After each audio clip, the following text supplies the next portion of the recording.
Sway. Sway. Sway. Sway. In the morning. In the morning. In the morning. Shake goes by.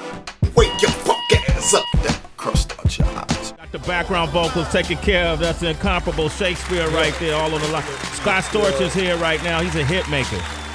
Real quick, what do you think of that? What do you think of this guy? That's cool. It's like autobiographical. Mm-hmm. It's cool. Cool. Got that from Scott Storch, dog. Hold up, man. All I right, appreciate you know what that. I'm saying, man. Nothing to it, you know? Yeah. Now, Maffew, man, how you correctly pronounce your last name? Ragazino. Ragazino. This dude is already balling out, Heather B. He's on MTV Jams, you know. I'm just trying to stay active. We doing Sucker Free, the Heather homie. B. That's Heather B All right there. My bad. I ain't. That's good. Go have your moment, baby. Have your moment. My bad, Sway. Yes, I know. Have your moment, man. I do the same thing every morning. And so you've had a lot of exposure, Maffew, up to this point. You know, I know Envy had you on MTV too as well. You've done a lot of great things so Thank far. you, man. 106 in Park. You was over there with the good people over at BET. Appreciate it, man. You know, what has your experience been like? I know you put out the Where I'm From EP, right? Mm-hmm. And what has your experience been like just trying to break through? You know, a lot of our rappers in New York in particularly feel like the New York scene needs resuscitation. What is your opinion on it? It's like a double-edged sword a little bit because it's good because we have a lot of things on our side, like the internet being one and probably the most important because people can hear you a lot faster than they normally would. Like you don't have to get a word from a word from a word from a word. You can just stumble upon some shit or click a link that gets tweeted to you by mistake and hear some dope shit. But long story short, I think that it's actually alive. Yes, it's alive, just, right? you got to find a route. Everybody has different routes that they have to take, but you got to find a route. And on my journey since like 2010, I've been learning a lot, just cultivating a lot of relationships and maintaining. And, I've been able to do all of these things just off of the strength of having dope music and being a cool guy. Okay. Not a lack of confidence there, huh? Nah, I mean, like, as far as, like, being a genuine person, because people take a liking to me just because the same way I am this Friday morning is the same way I was last Wednesday and 14 Wednesdays ago. It's just me. Now, can an artist at this level like yourself, have you been able to make a living or do you have a day job? Or I clocked out to come do this. Really? So, you clocked out your day job to come do this? Oh, okay.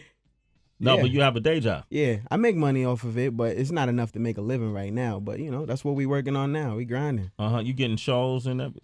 Yeah. Some paid, some not, but, it depends.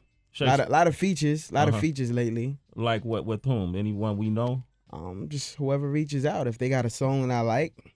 Some of the people that I've done features with, like Action, Mayhem, Troy Ave, just to name a few. Kid Daytona. Those some of the homies. And Troy Ave is like part of that whole new Brooklyn movement coming out. Who are some of the other MCs that are coming out? The homie X. There's a few of us, man. It might be too many to name. I don't want to get into the name game and leave anybody out and offend anybody. But it's a lot of us though. Yeah. And we mobbing. Y'all mobbing. Shake. Okay. Maffew Ragazino is here, man. I want to play your song Favorite J's. What is Favorite J's about? Favorite J's is basically about my love for Jordans, at least on the hook. And then the rest of the song is just, a little random. It's fun because a lot of people try to place me into a box because like Shake was saying, not to play off of what he was saying, but we kind of relate in that area where I was, I'm a fan first. Yeah. And that's always going to stay like that. And what I grew up on, hanging around my uncles that were older than me, was like the Stretch and Bob shit. I was getting in trouble for tagging along. I was that 5-6-year-old kid. My mom's at work. My uncle just got out of school. He come to pick me up because he's like 16, 17, and I'm just following him. So I got to be cool and blend in. I picked up his love for music and different things like that. So some of the joints that I really, really was a fan of growing up, I freestyled over those beats and did my own songs over them. And people kind of like try to throw me in a box. And I'm like, damn, it's what was the box?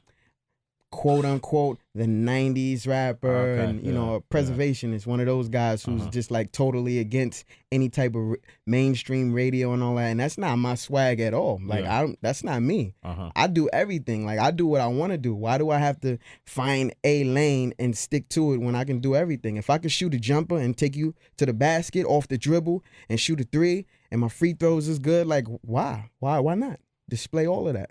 You got a lot of basketball references and metaphors, man. I feel like I could dunk on you though, at the end of the day. Nah, I'm just Nah, you joking. don't want no proud Sway. It's Sway in the morning, only On Shea 45.